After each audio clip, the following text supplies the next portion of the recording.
Agar siz pensiyani plastik kartaga olsangiz yoki uyingizda ota-onangiz, bobo buvingiz, nogironligi bor yaqin insoningiz pensiyani kartaga olsa, bu gaplar sizga bevosita tegishli. Men bugun oddiy ko'ringan. Lekin pulingizni vaqtida olish, kartangiz bloklanib qolmasligi, firibgarlarga aldanmaslik va ortiqcha yugurga tushmaslik uchun juda muhim bo'lgan masalani tushuntirib beraman.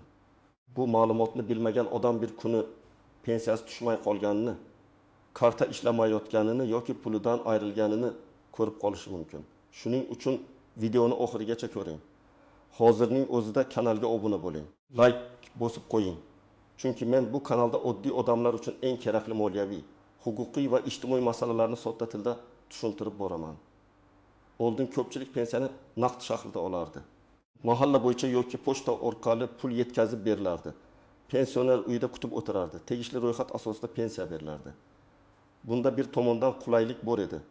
Keksa odam bankka bormasdi. Karta, pin kod, bankomat, mobil ilova degan narsalar bilan ishlashga majbur bo'lmasdi. Lekin ikkinchi tomondan muammolar ham ko'p edi. Naqd pul yetkazishda kechikish bo'lishi mumkin edi. Kimdir uyda bo'lmay qolsa qayta kelishini kutardi. Ba'zan hujjat tekshirish, imzo qo'yish, vakil orqali olish masalalarida tushunmovchilik chiqardi. Hozir esa pensiyani kartaga o'tkazish keng tarqaldi. Bu yomon narsa emas, aksincha to'g'ri ishlatilsa juda qulay. Pul kartaga tushadi. Xohlasangiz bankomatdan yechasiz, xohlasangiz do'konda karta orqali to'laysiz, xohlasangiz kommunal to'lov, telefon, internet, kredit, dori-darmon xarajatlarini masofadan turib to'laysiz. Lekin muammo shundaki, hamma pensioner ham karta tizimini yaxshi tushunmaydi. Ayniqsa yoshi katta odamlar pin kodni qog'ozga yozib, kartaning yoniga solib qo'yadi. Telefoniga kelgan SMS kodni begona odamga aytib yuboradi. Bankomatda yordam so'rab notanish odamga kartasini beradi. Ana shu yerda xavf boshlanadi. Men sizga aniq aytaman, pensiyani kartaga olishniki o'zi xavfli emas. Xavf odamning bilimsizligida, ehtiyotsizligida va hujjatlarni vaqtida to'g'rilamasligida. Agar siz asosiy qoidalarni bilsangiz, pensiyangiz xavfsiz bo'ladi. Pulingiz o'z vaqtida tushadi. Bank yoki pensiya bo'limiga borganingizda nima so'rashni bilasiz. Eng katta o'zgarish shuki, pensiya to'lovi tobora ko'proq bank tizimi orqali yuritilmoqda. Ya'ni pul avval tegishli tashkilotdan bankka o'tadi. Bank esa uni sizning kartangizga tushiradi. Shu sababli endi pensiya masalasida faqat bitta joy emas, kamida 3 ta tomon bor. Pensiya tayinlaydigan va hisoblaydigan organ, pulni o'tkazadigan tizim va kartani yuritadigan bank. Agar pul tushmay qolsa, odam ko'pincha darrov bankni ayblaydi. Lekin har doim ham bank aybdor bo'lmaydi. Ba'zan pensiya hujjatida yangilanish kerak bo'ladi. Ba'zan karta muddati tugagan bo'ladi. Ba'zan hisob raqami o'zgargan bo'ladi. Ba'zan pensionerning shaxsiy ma'lumotida xato bo'ladi. Masalan, bir onaxon har oy 1.200.000 so'm pensiya oladi. 3 yil davomida bir xil kartaga pul tushib kelgan. Karta muddati tugaganini u sezmagan. Chunki kartaning ustida yozilgan oy va yilga e'tibor bermagan. Keyingi oy pensiya tushmay qoldi deb o'ylaydi. Aslida pul hisoblangan bo'lishi mumkin, lekin eski karta orqali foydalanish imkoni yo'q. Bunday vaziyatda bankka borib yangi karta olish kerak bo'lsa, yangi karta rekvizitlari pensiya to'loviga bog'langanini tekshirdirish kerak. Yana bir misol. Bir otaxonning telefoni o'g'lining nomida, karta esa otaxonning nomida. Bankdan keladigan SMS'lar o'g'ilning qo'lida. O'g'il yaxshi niyatda yordam berayotgan bo'lishi mumkin, lekin har qanday oilada hammasi ideal bo'lmaydi. Ba'zan farzand, qarindosh yoki qo'shni pensionerning kartasidan pul yechib oladi. Pensioner esa qancha tushgani, qancha sarflangani, qachon yechilgani haqida aniq bilmaydi. Shuning uchun men doim aytaman, pensiya kartasi egasi pul harakatini tushunishi kerak. Agar o'zi tushunmasa, ishonchli odam bilan birga bankdan SMS xabarnoma, mobil ilova yoki bankdan ko'chirma olish tartibini bilib qo'yish shart. Birinchi navbatda yoshi katta pensionerlar ehtiyot bo'lishi kerak. Chunki firibgarlar aynan shunday odamlarni tanlaydi. Ular telefon qilib, "Men bank xodimiman, kartangiz blok bo'lyapti, pensiyangiz to'xtab qoladi. Tezda SMS kodni ayting" deb qo'rqitadi. Esingizda bo'lsin, bank xodimi hech qachon sizdan kartaning to'liq raqamini, amal qilish muddatini, pin kodni yoki SMS kodni telefon orqali so'ramasligi kerak. Agar kimdir so'rasa, u odam sizga yordam bermayapti. Sizning pulingizga yo'l ochmoqchi bo'lyapti. Ikkinchi toifa pensiyani boshqa odam orqali oldiradiganlar. Ba'zan pensioner kasal bo'ladi, yurishga qiynaladi, bankka bora olmaydi. Shunda farzandi yoki boshqa yaqiniga kartani berib yuboradi. Men tushunaman, hayotda shunday holatlar bo'ladi. Lekin kartani berish juda katta mas'uliyat.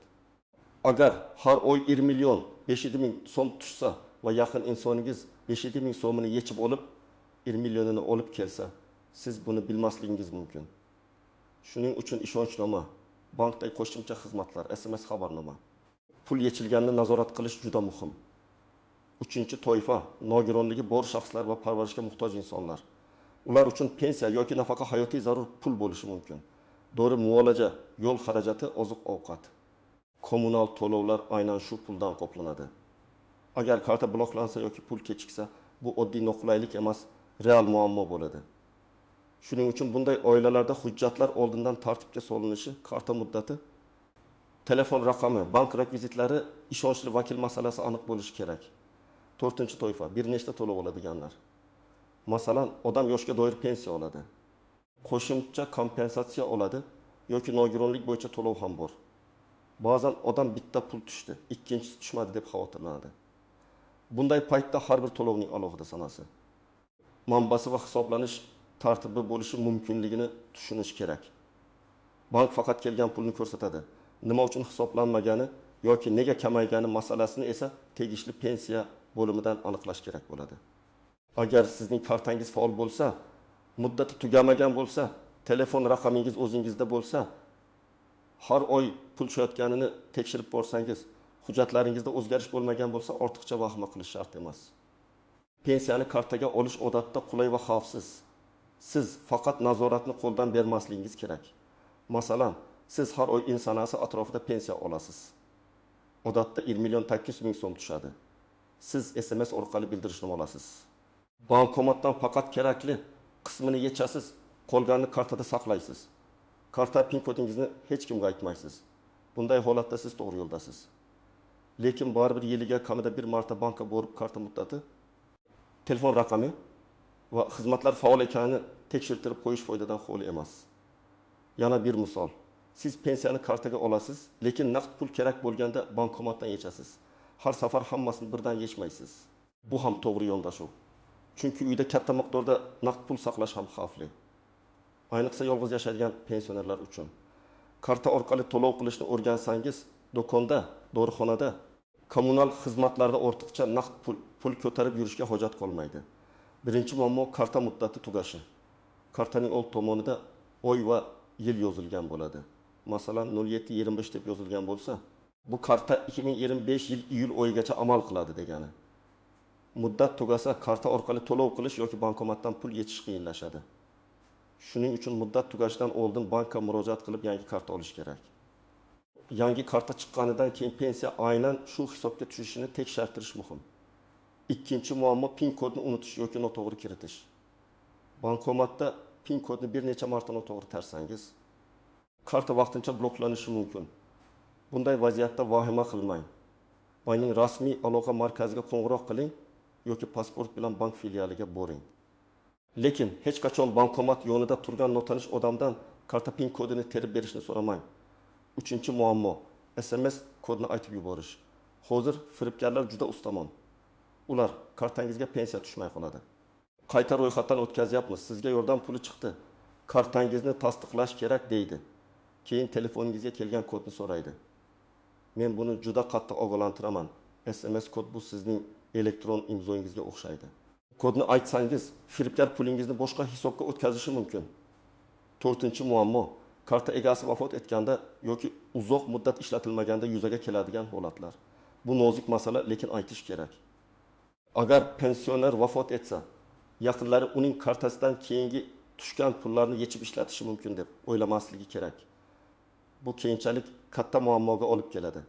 Vafot holati bo'yicha tegishli tartibda xabar berish.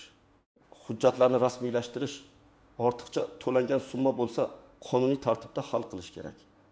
Birovning nomidagi kartadan foydalanish oson ko'rinsa ham, oqibati og'ir bo'lishi mumkin. 5-muammo, pensiya miqdori kamayib qolishi. Odam kartaga qaraydi. Oldin 2 million tushardi, bu oy 20 million 700 ming tushibdi. Darrov bankni ayblaydi. Lekin bank pensiya miqdorini belgilamaydi. Sabab turlicha bo'lishi mumkin. Avvalgi ortiqcha to'lov ushlab qolingandir. Qo'shimcha to'lov muddati tugagandir. Hujjat yangilanishi kerakdir. Yoki boshqa hisob-kitob sababi bordir. Bunday vaziyatda bankdan faqat pul tushgan sanani va summani aniqlaysiz. Sababini esa pensiya bo'limidan so'raysiz. Bir nozik jihat shuki, karta sizniki bo'lsa ham, telefon raqami boshqa odamda bo'lsa, nazorat ham o'sha odam qo'lida bo'lib qoladi.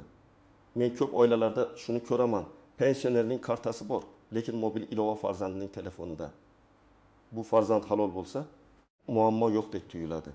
Lekin baribir pensioner o'z pulining egasi ekanini unutmaslik kerak.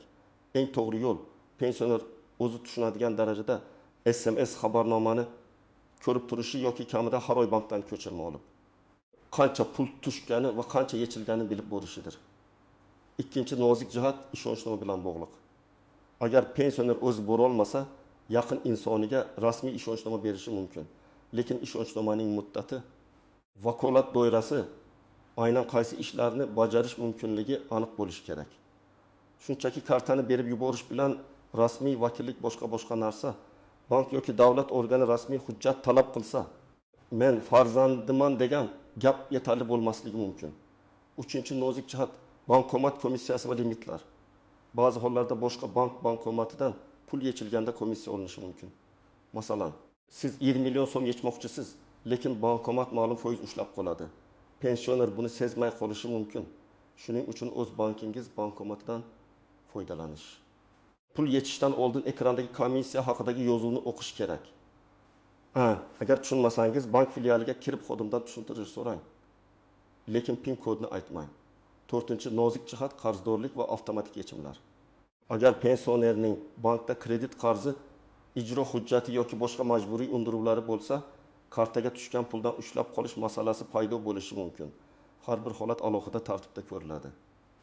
Shuning uchun agar pulingiz to'liq tushmayotgandek tuyulsa, bankdan hisob varaq bo'yicha ko'chirma oling. Unda qaysi summa kelgani, qaysi summa yechilgani ko'rinadi. Keyin sababini aniqlash osonlashadi. 5-nozik jihat kartani yo'qotish. Karta yo'qolsa pul ham yo'qoldi degani emas. Muhimi tez harakat qilish.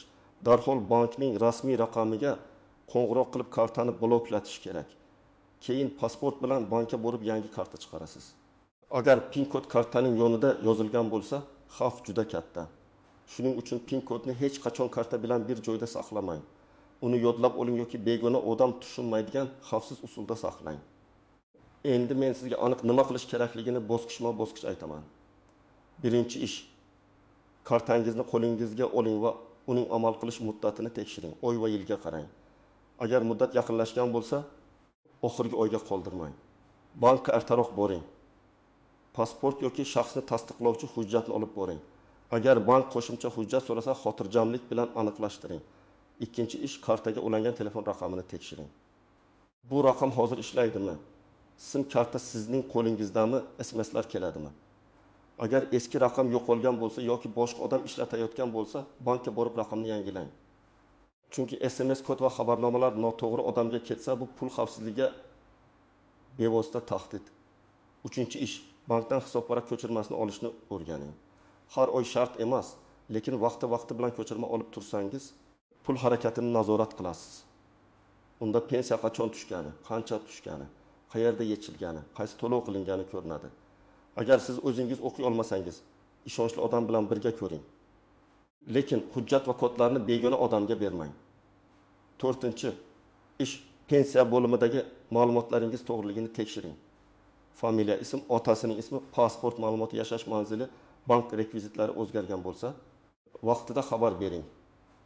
Ko'p muammolar aynan ma'lumot yangilanmagani uchun chiqadi. Masalan, odam pasportini almashtiradi, lekin bankda yoki pensiya hujjatlarida eski ma'lumot qoladi.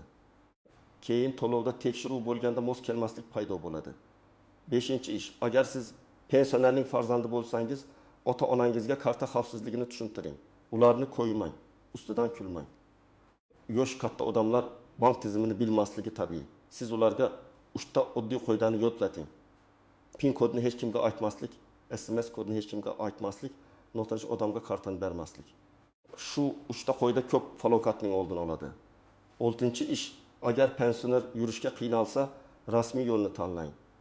Bank yoki tegishli idoraga telefon qilib, Bunday holatda qanday tartib borligini so'rang. Ishonchnoma kerakmi? Uyga xizmat bormi? Vakil orqali qanday hujjatlar talab qilinadi? Hammasini aniq bilib oling. Hujjat sifati odatda shaxsni tasdiqlovchi hujjat, pensionerning hujjatlari, vakilning hujjatlari. Ishonchnoma yoki tegishli tibbiy hujjatlar talab qilinishi mumkin. Lekin aniq ro'yxatni o'z hududingizdagi mas'ul tashkilotdan tekshiring. 7-ish pensiya tushmay qolsa, to'g'ri ketma-ketlikda harakat qiling. Avval bank ilovasi, SMS yoki bankomat orqali karta faolmi, pul tushganmi, shuni tekshiring. Keyin bank filialidan hisob varaq ko'chirmasini oling. Agar bankda pul kelmagani aytilsa, pensiya bo'limiga murojaat qiling. Agar pul kelgan, lekin yechilgan bo'lsa, ko'chirmadan qayerga ketganini ko'ring. Agar shubhali operatsiya bo'lsa, bankka yozma ariza bering va kartani darhol bloklating. 8-ish, har qanday murojaatni imkon qadar yozma qiling. Og'zaki so'radim, aytishdi, deyish keyin isbot bo'lmaydi. Bankka borsangiz, ariza nusxasi yoki murojaat raqamini oling. Pensiya bo'limiga borsangiz, qaysi hujjat yetishmayotgani, qachon javob berilishi, kim mas'ul ekanini aniqlang. Bu sizni ortiqcha yurishdan saqlaydi. Tasavvur qiling, bir otaxon har oy 20.600.000 so'm pensiya oladi. U pulni har oy to'liq yechib uyda saqlaydi. Bir kuni qo'shnisi bankomatda yordam beraman deb kartani oladi. Pin kodni bilib oladi. Keyingi oy otaxon kartada pul kam qolganini sezadi.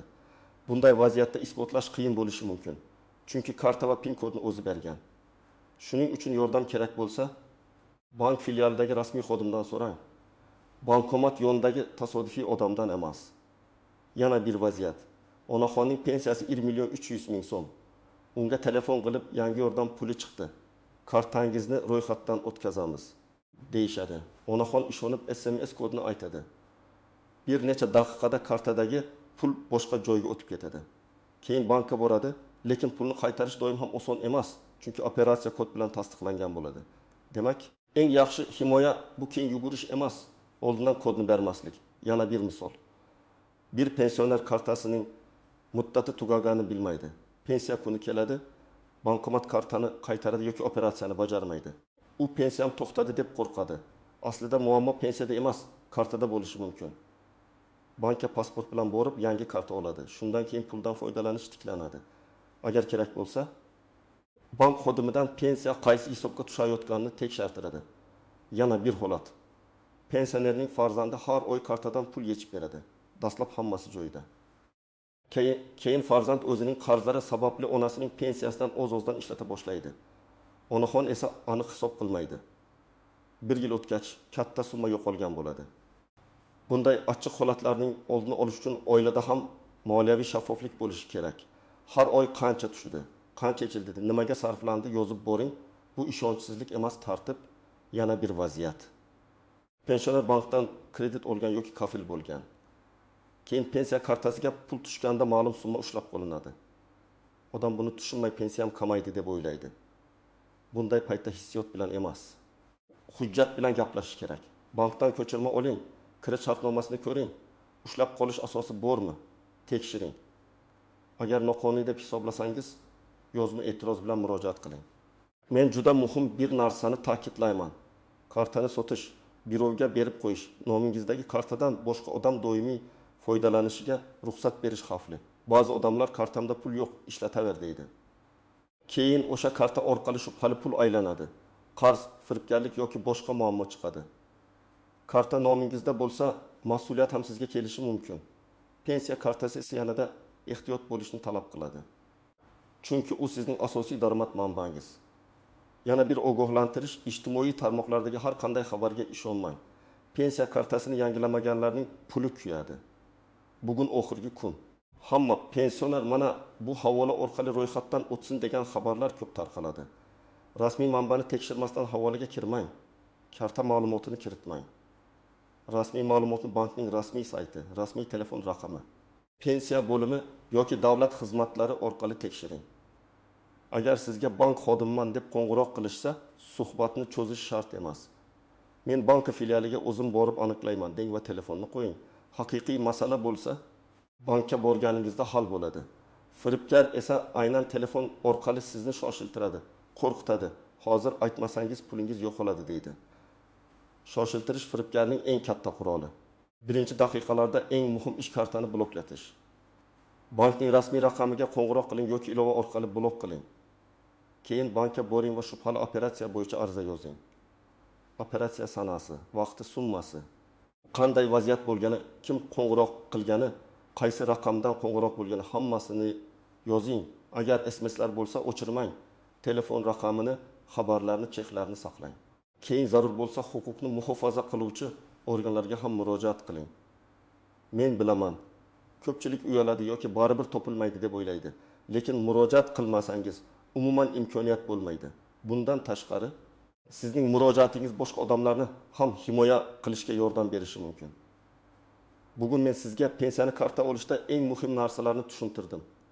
Karta muddati, telefon raqami, PIN kod, SMS kod, ishonchnoma, bank ko'chirmasi, firibgarlik, pul tushmay qolsa qayerga murojaat qilish kerakligi. Eng asosiy qoida shuki, pensiya kartasi oddiy plastik emas. Bu sizning oylik daromadingiz, doringiz, noningiz, kommunal to'lovingiz va tinchligingiz manbai. Uni ehtiyot qilish kerak. Agar siz pensioner bo'lsangiz, bugun o kartangiz muddatini va telefon raqamingizni tekshiring. Agar ota-onangiz pensiya olsa, ularga shu videodagi qoidalarni tushuntiring. Agar pul tushmasa vahima qilmang. Avval bankdan ko'chirma oling, keyin pensiya bo'limidan sababini aniqlang. Agar firibgar qo'ng'iroq qilsa, hech qanday kut aytmang. Sizning hududingizda pensiyani kartaga olishda qanday muammolar bo'lyapti? Pul vaqtida tushyaptimi? Bankomatlarda qiyinchilik bormi? Karta yangilashda muammo bo'ldimi? Fikringizni kommentariyada yozing. Video foydali bo'lgan bo'lsa, like bosing. Yaqinlaringizga yuboring va kanalga obuna bo'ling. Men esa keyingi videolarda ham oddiy odam bilishi shart bo'lgan eng muhim mavzularni tushuntirishda davom etaman.